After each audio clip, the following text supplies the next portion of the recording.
Good morning, my dear students. This is Babli Yadav from Rishi Public School, your teacher of English. Today, I have come once again in front of you to discuss the poem Macavity The Mystery Cat, written by T.S. Eliot.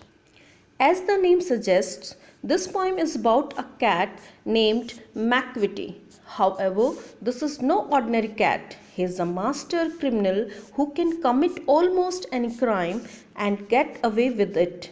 He is always up to some crime but is clever enough to never leave any evidence of his guilt.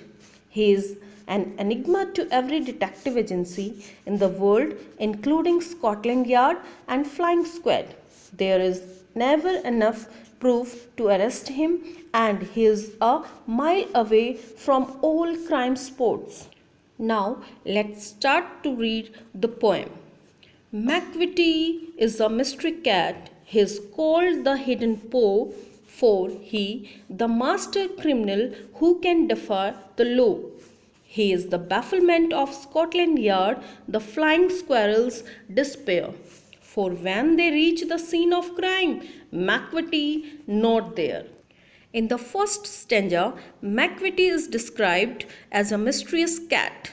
It is referred to as the hidden paw, or someone who has a hand in every mischief but is always hidden. He is a guile, cunning, and a master of deceit, so much so that the laws always fall short of proving him guilty.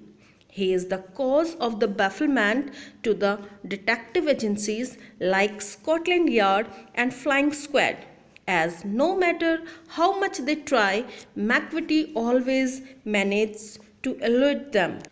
Stanza second. Macavity, Macavity, there is no one like Macavity. He's broken every human law. He breaks the law of gravity. His powers of levitation would make a faking stare, and when you reach the scene of crime, Macavity is not there.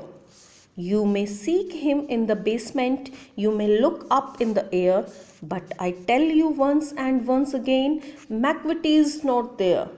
In the second stanza, the poem described that no one is like Macavity. He has broken every human law. He even breaks the law of gravity and can rise or float in the air.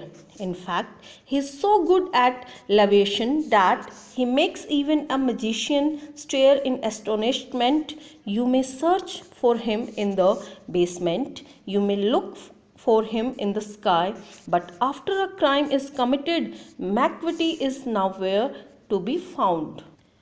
Stanza third. Macavity is a ginger cat. He is very tall and thin. You would know him if you saw him, for his eyes are sunken in. His brow is deeply lined with thought. His head is highly domed. His coat is dusty from neglect. His whiskers are uncombed.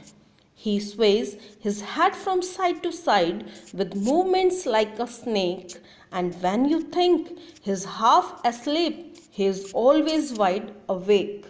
In the third stanza, the poet T.S. Eliot then proceeds to describe Macavity as a ginger-colored cat, very tall and thin.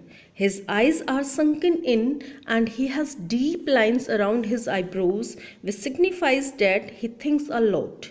His head is round in shape. We also get to know that he is not very conscious of his appearance. The fur of his coat is dusty, and his whiskers are not very neat. He moves like a snake, swaying his head from side to side as if in search of some prey. He is forever alert, even in sleep. Last stanza. Macavity, Macavity, there is no one like Macavity, for he is a fiend in feline shape, a monster of depravity. You may meet him in a by street, you may see him in the square, but when a crime is discovered, then Macavity is not there. In this stanza, the poet is quite convinced that there is no one quite like Macavity. He is a fiend in the guise of cat, A monster in terms of weakness, on a normal day he might be found in a by street or in the city square, whiling away his time innocently. But if a crime is ever discovered, Macavity will vanish without a trace. Students, the poem deals with a cat who can defy and break any law. The poet calls him a master criminal and the hidden foe. The poet says that he defies law again and again, and yet he is never caught. Even the police force and flying squad of England have failed to arrest him. Every time the police reach the place of the crime, Macavity is nowhere to be found. So the police are puzzled because Macavity moves much faster than them. Thank you. Have a nice day.